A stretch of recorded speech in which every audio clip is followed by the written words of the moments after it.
My name is Chloe. I am the communication coordinator, and I'm also working for TaskUp Global Consulting. I am going to have the privilege to introduce our moderator for this session, Sarah Rashid. She is a social worker at McMaster Adult and Pediatric Hemoglobinopathy Clinic. Sarah supports inpatient and outpatient for both pediatric and adult patients. Sarah has a passion for advocacy, community work, and supporting patients with what they identify their needs to be.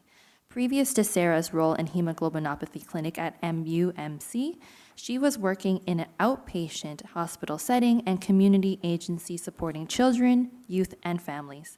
Outside of work, Sarah enjoys spending time with family and friends and being in nature. Please help me welcome Sarah.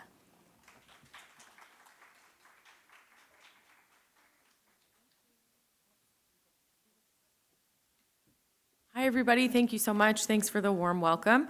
Thanks so much for being a part of this session. We greatly appreciate it. So today we'll have two speakers who are here with us, and then we also have another speaker who was Sherman is a patient and also a patient advocate. And so he is not able to be here with us today, but we're just going to give kind of some short things that he shared with us that I will share with all of you today. So he does pass on his regrets of not being able to be here, but we'll certainly be able to get to hear from some of the things that he has shared with us. And that's on my phone, which I forgot, so give me 1 second.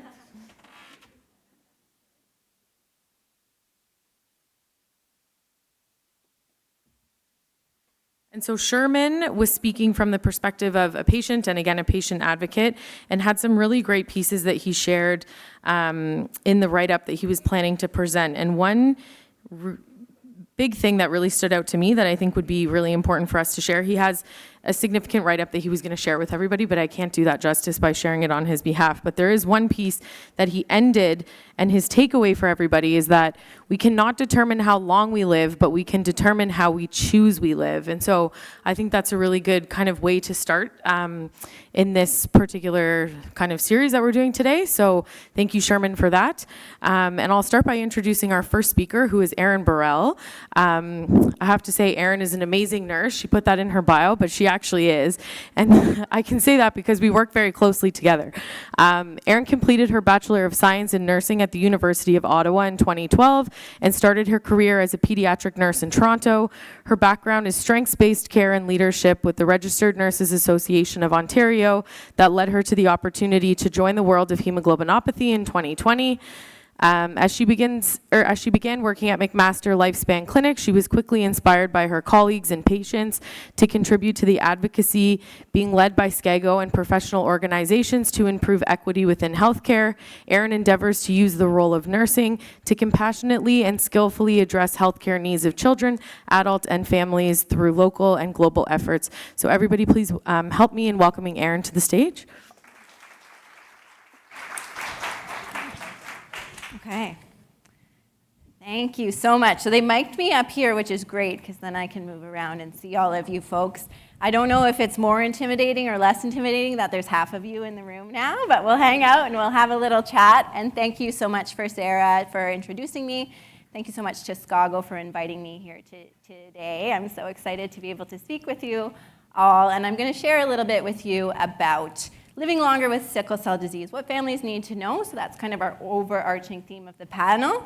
And then my goal here is to tell you a little bit of the perspective of how we can work together as patients, families, and clinicians, and how we can really partner to help you guys live those longer and live those high-quality lives. So my goals for today is to talk about what is it that's helping people live longer, how can we make it happen more often, and then we'll talk a little bit, but really the goal of this for me is I want to hear from you. I want to know what are your reflections out of this talk and out of Dr. Kirby-Allen's talk coming after me, and have a little bit of time to discuss with you. I will give a little bit of a trigger warning. In order to talk about what's helping people live longer, we need to talk about some of the things that are causing premature and preventable deaths. So that can be triggering for some folks. I know there was some stories already shared today, so I want to encourage people to take time, take a break if you need it. Come reach out to me and talk if you want to chat after. So life expectancy for sickle cell disease globally is 30 years shorter than people without sickle cell disease. And this is the really triggering statistic. And this is what's really troubling, and this is what's really driving us to do the work that we're doing together. I don't have data for Canada in this. I would love data for Canada. If anyone has data for Canada, share it with me. But I think it really is important to point out the huge disparities and also to point out, where some of those gaps are smaller and to figure out, okay, so what is happening in those cases and how can we close that gap in Canada for people with sickle cell disease. So some of the things that we can see that are working, that are helping people live longer, on this slide what we can see is how strategies like extended vaccinations and strategies like daily antibiotic use for babies as soon as they're born have really shrunk that number of preventable deaths that are happening in that under 5-year time frame. So we can really see that that's come way down. And Dr. Kirby-Allen is going to talk to us more about that transition period of life, which is now our big area of focus, our next high risk that we need to get that number down to. But what I really want to point out here is the way that we can partner together as clinicians and families is by really starting with that early intervention and with building those partnerships really early on. So we're bringing you in, we've got that newborn screen, we know right away, and we know how to help prevent these deadly infections. So that means you calling me right away. If you've got a fever, you give me a call, you come straight to the emergency room, you do not pass go, you do not collect $200. You're coming in, and we've got that relationship, and we've got that communication and that education going back and forth between us to know, why is this important? Why is this different than my other child who I didn't have to rush to the emergency room? I could take care of their fever at home. So that's my kind of key takeaway there in terms of the early life and in terms of the infection prevention. The next big piece that's really helping people live longer is hydroxyurea. I'm kind of preaching to the choir here, but the trouble with hydroxyurea is that there are huge, huge, huge misconceptions and barriers with hydroxyurea. And one of those barriers is that in Canada, it's the only approved medication that's really proven to be effective in reducing damage to every single organ in your body and living longer, healthier lives, but it's off-label, right? So it was initially introduced as a cancer drug, and that raises a huge red flag for folks. Why are you putting me on this cancer drug? And then there's misconceptions and myths that are even in the medical community. So my patients will go to a pharmacy, we'll have a conversation with you, we're ready to start this hydroxyurea, and then you go to the pharmacy and the pharmacist hands you a brochure about hydroxyurea for cancer treatment that has all of these big, scary misconceptions saying this drug is going to cause cancer and this drug is going to lead to infertility. So what's really important here in that partnership is that you're leveraging the expertise in the clinic where you've got just a huge team of knowledgeable folks that can help break down, answer your questions, and go through that risk and benefit profile for you. So why would I give this drug that was originally created for cancer treatment to my tiny little baby that I want to do the best things in the world for? But we're here, we don't get kickbacks, nobody pays us when we prescribe more hydroxyurea. We're doing this because we care too about your loved ones, your families, our patients that we have the privilege of caring for. So we want to be able to explain to you why it's something that is beneficial. The other thing that will really help live longer is having good understanding about blood transfusion in sickle cell disease, because when we look in this manual that the transfusion agency in Ontario has put together, there's all of these there's a full chapter on what do you need to know about giving blood specific to people with sickle cell disease. And they've got all these alerts in this manual. And this is information that's not common, so this is something that's important for us as your specialist clinicians to help you understand, because these specialists in other fields in the emergency department might not know this information depending where you're going. So we need to have that bridge and that conversation between us and them of saying, like, really talk to the hematologist. We're here. We want to answer your calls before you're giving a blood transfusion to someone, because there's different reasons we would want to give that. There's things that it's really crucial for to help you with to live. And there's things where it's really not helpful and it comes with risks of making things worse. The other piece that we want to consider when we're looking at living longer with sickle cell disease is pain and that acute chest syndrome.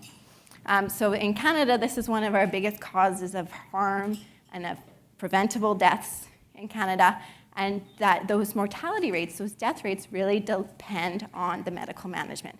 It depends if you're getting the care that you should be getting, if you have that expert level of knowledge. And what's important here as well is that 30% of people that go into the hospital and are admitted for a simple pain crisis, that pain crisis then progresses into a chest crisis.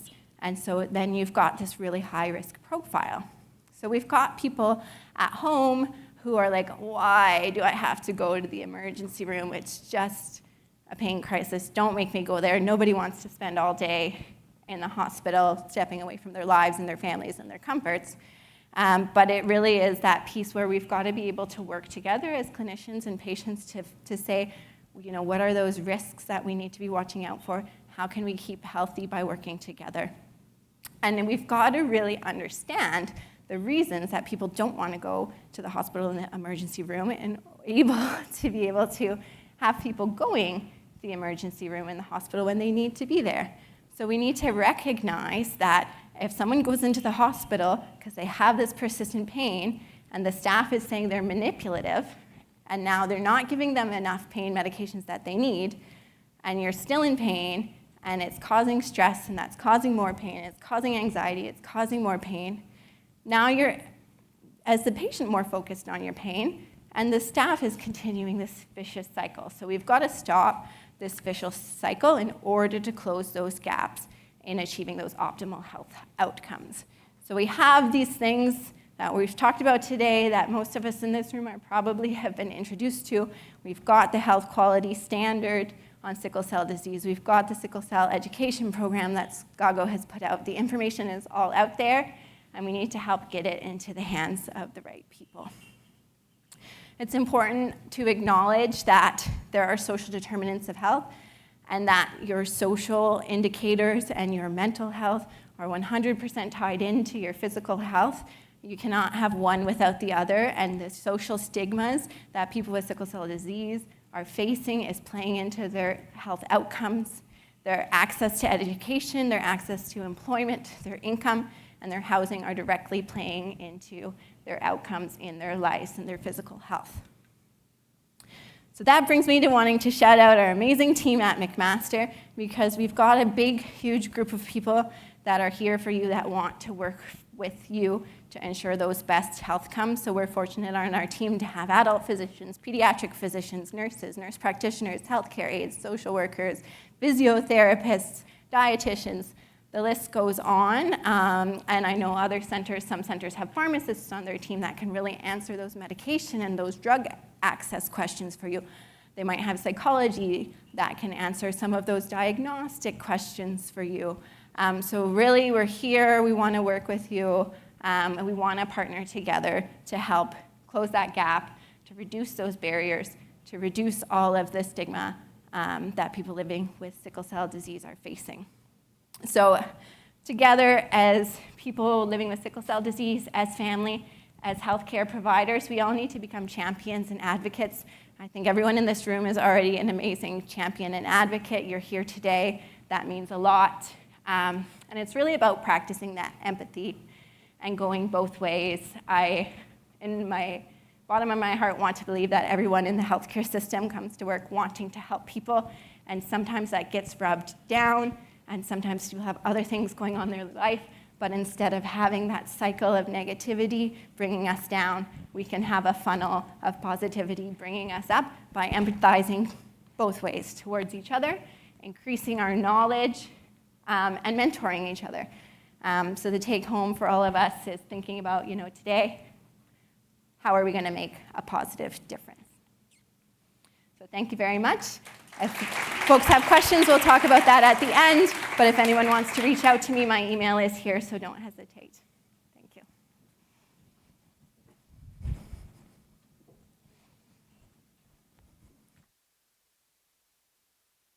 in perfect amount of time. I didn't even need to do my little signal thing, so thanks. Okay, up next is Dr. Kirby-Allen. And so Dr. Kirby, yes, round of applause. Let's do it. Dr. Kirby is an academic clinician in the Division of Hematology and Oncology at SickKids. She's also known as a professor of pediatrics at the University of Toronto. Dr. Kirby received her medical degree from the University of the West Indies. She's completed her pediatric and pediatric hematology oncology training at the Hospital for Sick Children and the University of Toronto.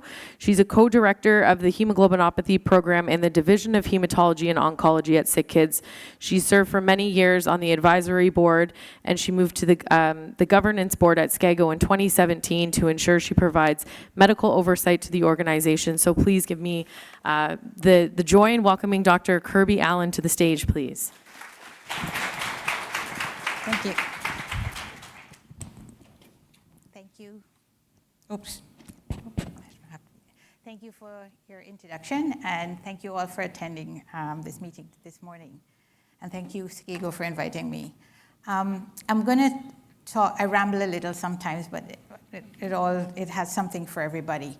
So in taking patients, I'm going to talk about pediatrics to adulthood and strategies for living longer. So the first thing applies to all of us in this room: patients, parents, families, and everyone. A healthy lifestyle. So a healthy lifestyle includes, is very important for patients, not just, so we have the medical aspect, but the out of hospital aspect. For example, in teenagers and adults, avoiding risky behaviors. So smoking is a risk. Smoking damages lungs. With sickle cell disease, there's a risk of damaging your lungs from the disease. You want to keep your lungs as perfect as possible, so avoiding smoking, all kinds of smoking. Secondhand smoke, and that includes vaping, because vaping actually gives you some oils, which when you vape, you put oils in your lungs, and it affects your ability for gas exchange. So avoiding risky behaviors and other illicit drugs. Sleep is important for everybody. When you sleep, in children, when you sleep, that's when your growth hormone rises, that's when you grow. Sleeping, you rest your brain so you can function next morning. Our kids can have, some of our kids and adults have obstructive sleep apnea. It may be because of large tonsils and adenoids, and as we get older and as we put on weight, sometimes with increasing body mass, we also have sleep apnea. That's important because in sickle cell disease, when you have sleep apnea, you drop your oxygen overnight. What happens with anybody who drops their oxygen if you have sickle cell is that your cells sickle. So then in the sort of classic is waking in the morning with pain, with bone pain and other symptoms. So, and it might be very subtle, but this is happening over time. Just a painful episode is like the tip of an iceberg. There's sickling in the body all the time. So when you present with bone pain, that's just reminding you that you are sickling. But this happens in your body all the time, and that's why people get long-term kidney damage with sickle cell disease. So your whole body is interconnected. You need good sleep. Our teenagers stay up all night online and playing with their thumbs, and then schoolwork will suffer. And that's, I'll talk a little bit about schoolwork with our patients. It's very important. And for all of us, for parents of children with sickle cell disease, all of us, we need good sleep. And as teenagers need probably about 8 hours of sleep ideally. And as we get older, it comes back again. We should get more sleep too. Nutrition, healthy nutrition is important. It's hard. It's hard going to the supermarket for the cost of healthy food. Fruits and vegetables are so expensive. But if you can, try your best to have healthy foods and healthy nutrition. Eat regularly and hydrate well as a person with sickle cell disease. exercise is important for all of us. When we exercise, we move our bones. Our bones with sickle cell disease can get thinner over time and become osteoporotic with many chronic conditions, and as we get older. So physical activity, pounding the pavement, skipping.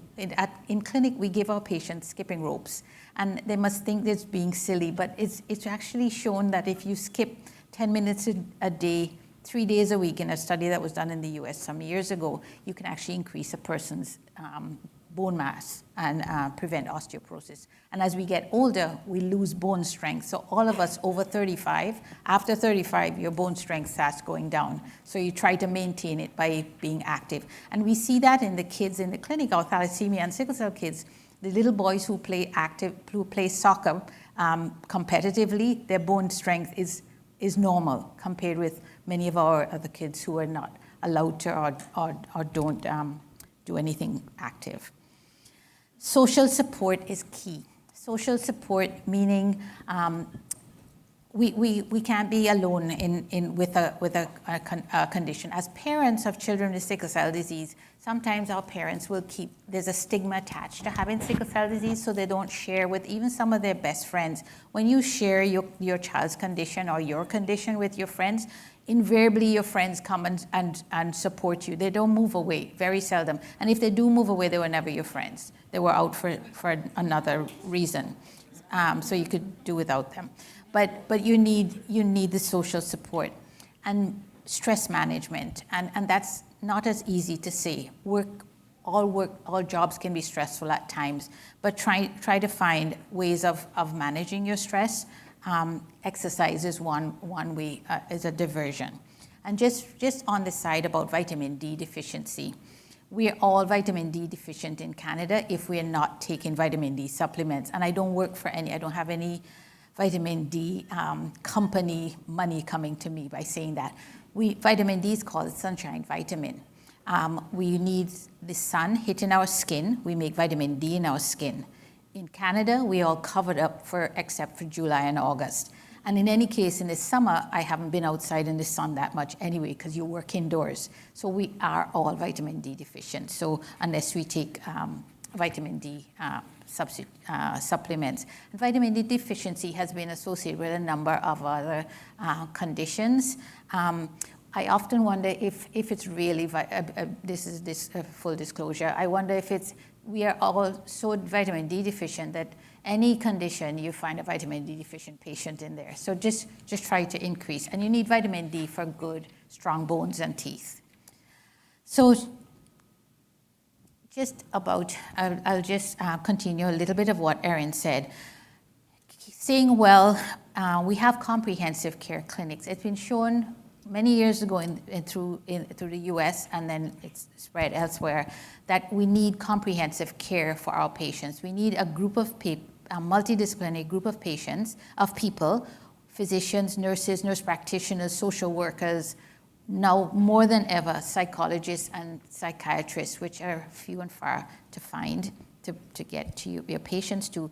But attending comprehensive care is key.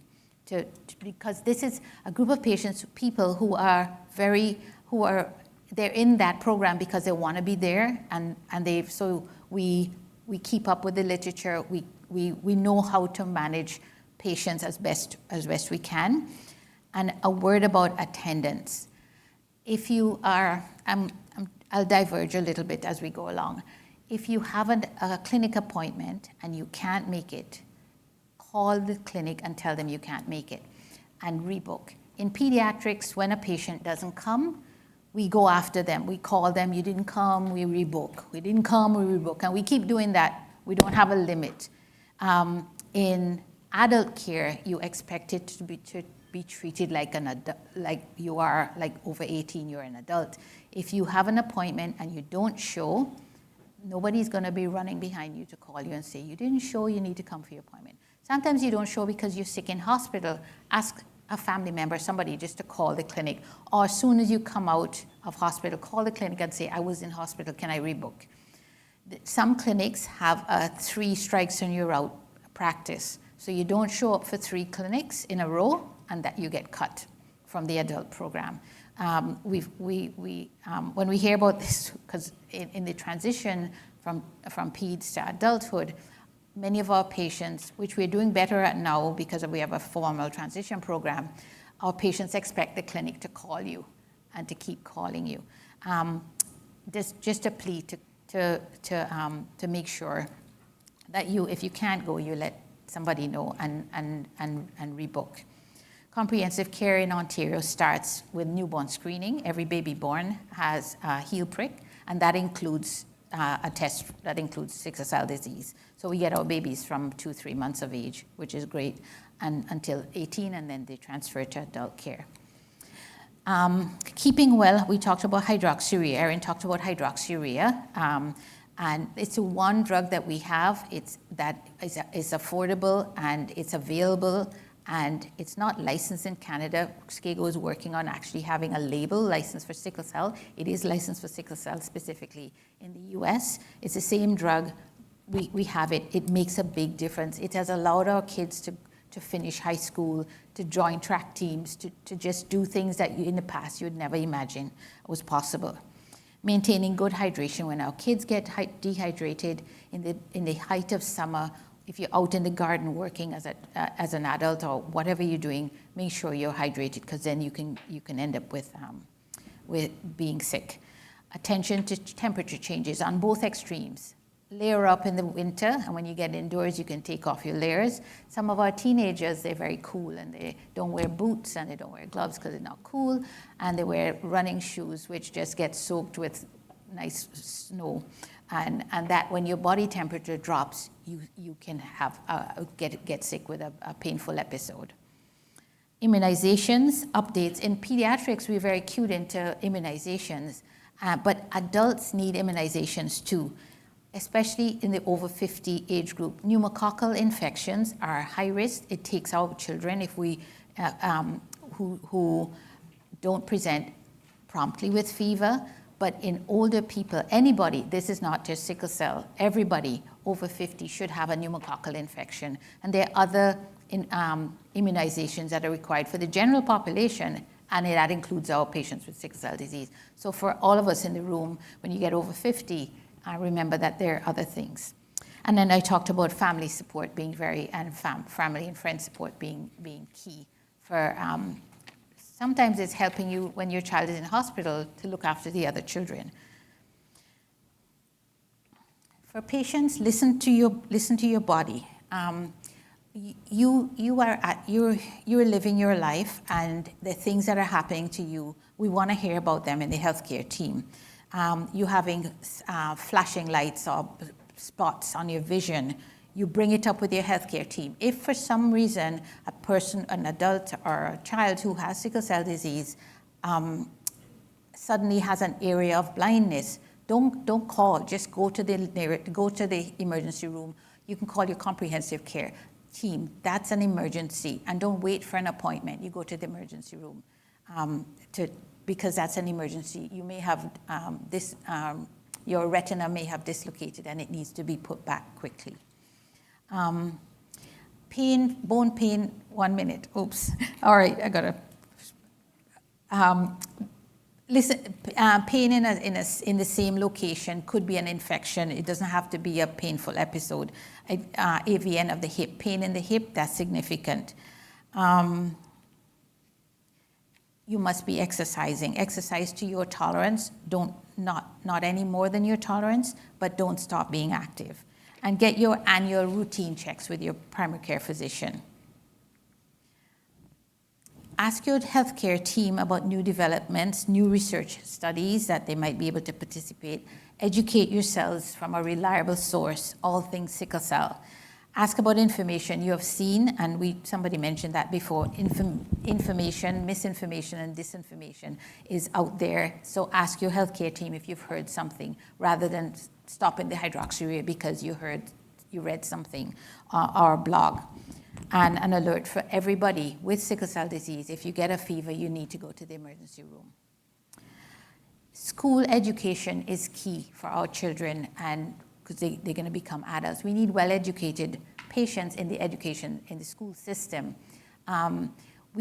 our patients with sickle cell disease, or people with sickle cell disease can't do manual labor when they're older. You want a white collar job if you can, sitting down. If you have a blue collar job, what I'm trying to say is get your highest education level you can get as a person having sickle cell disease, because it will help you. And we also know in the general population, people who are higher education levels have better health outcomes, because you know what to ask for, and you know you can educate, you know what's available.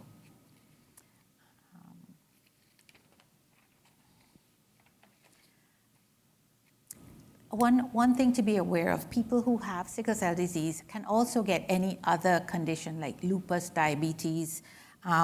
So talk to your family doctor and be vigilant with yourself. If you, for example, you're waking up overnight, going to the bathroom to pee 3-4 times a night, bring things that are unusual, bring it up to your physician. And one thing that we forget sometimes is screening for breast, colon, cervical, prostate cancer. Black men have the highest risk of prostate cancer, higher risk of death from prostate cancer. And it's because people historically I'm just going to be a little bit graphic, you used to have a rectal exam, and many men say, no, I'm not going there. But now you can do PSA, a blood test, to test to look at your prostate specific antigen. Every man over the age of 40 should be getting prostate PSA level. And as you get older, and especially in a black man, if you have a family member who's a father or uncle or brother who has prostate cancer, you are also at higher risk of prostate cancer. Mental wellness impacts physical health. This is no shame. Sometimes we refer patients to psychologists or psychiatry, and they say, no, I'm not mad, I'm not going there. But your mental health will determine your physical health for everybody.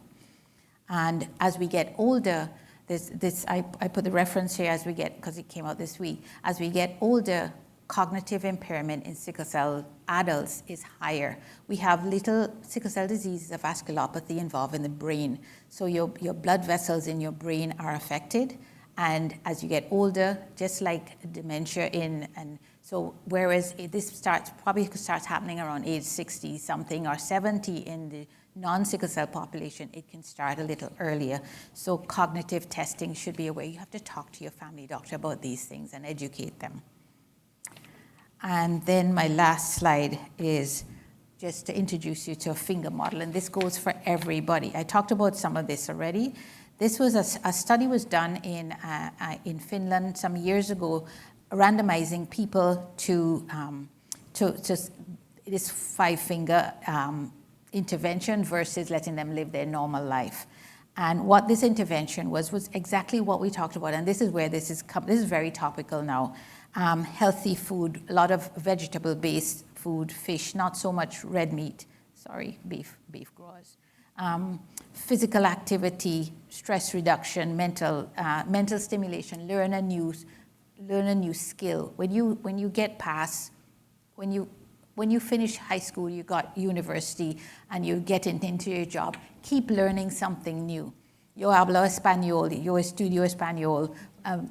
I'm learning Spanish at the moment because it's part of my dementia prevention plan. And it learns something new for everybody. Social activities. You can combine social activities with physical activities, get a few friends together and to do exercise class, to go salsa dancing, learn to dance in somebody's basement salsa. That's one of the things on my list to do for my DPP. And pay attention to your heart rate, your blood pressure, etc.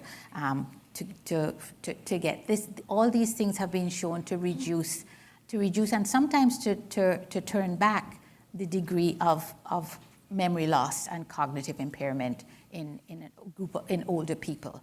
So start young, being active, being social, or don't stop being social. When we get older, we tend to back off a little bit about all these activities, but there's nothing wrong with going dancing. Turn the music up and dance in your house when you're cleaning. Thank you.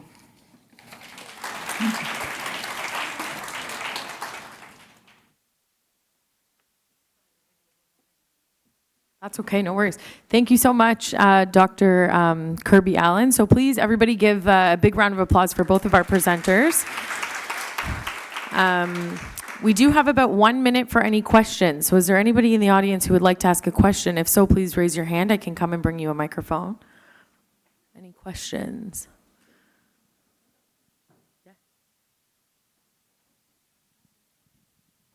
Hi, thank you very much for those presentations. I just have a question with regards to, I know we're talking sickle cell disease. What about sickle cell trait? Especially when it comes to cognitive dysfunction and as you get older.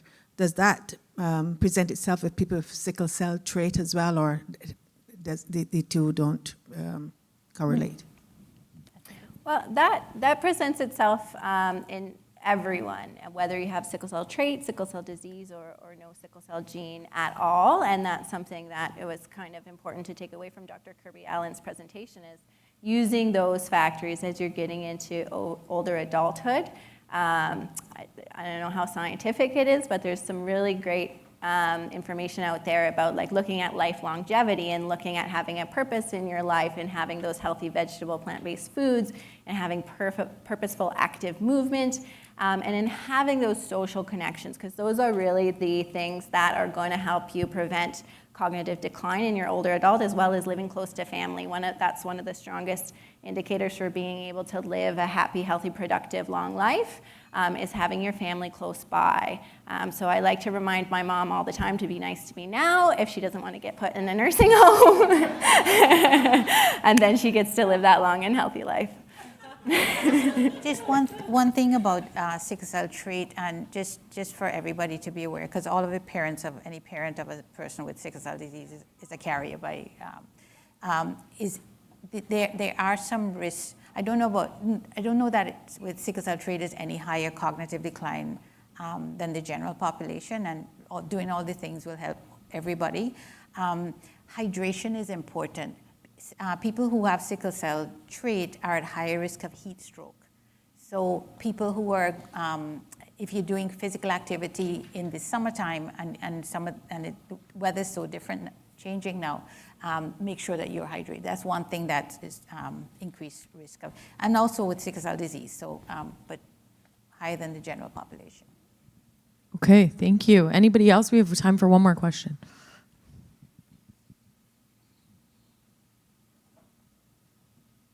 One question to Erin. You speak about closing the gap in the ER because of the stigma that goes with a sickle cell patient. Where are we at with helping to close that gap? Because I know there are still, a lot of gap there.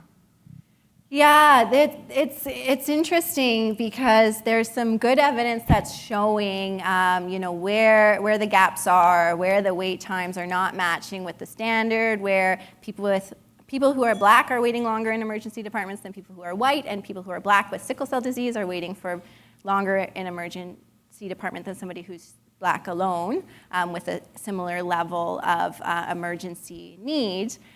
So there's ebbs and flows in closing that gap. There's research that's come out 10 years ago in Ontario. There's strategies that have been implemented. There's great guidelines and educations. And some of it is the day, the staff that's on, the location that you're at, and the location, you can have the stars align one day, and the other day you can really be like, what on earth are these people thinking? And have those kind of really disparaging questions like, oh, what's sickle cell disease? So there's big strategies that us all in this room are working together on.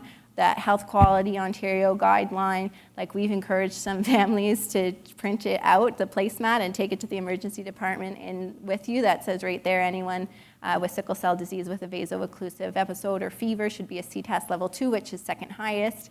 And theoretically, that means that they should be seen within 30 minutes, but we know that there's 100 other people that are that same level waiting.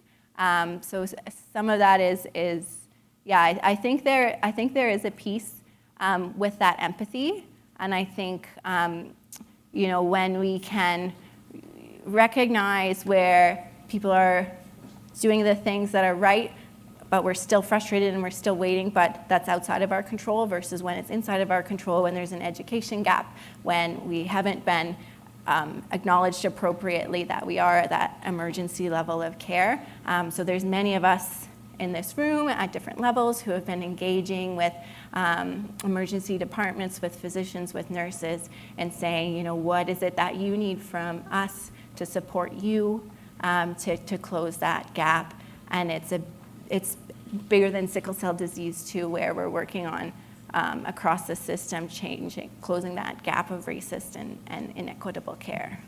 If I could just add, the purpose of having the quality standards of care for sickle cell disease is quality standards are developed whenever there's a disorder, a health condition, where with different ways of managing it across different in different places. So you have a standard. The quality standards came out within the last year and are now being and are being pushed out to all the institutions across healthcare institutions across Ontario. So each hospital is going to have to account to, because they're going to be evaluated over time. But so and each hospital is going to, the intention of having a standard is so that they try to meet the standard as best they can in that setting that they're in. So over time things should get better now that there's an expectation. Now there's a standard which, to get accredited, for example, you need to be following. Okay, so unfortunately, I don't think we have time for any more questions, but certainly feel free to come up to us afterwards if you still have questions. But thank you so much to everybody. If you could please scan the QR code on the screen and take a few minutes just to finish the evaluation, and we appreciate all of you being here, so thank you.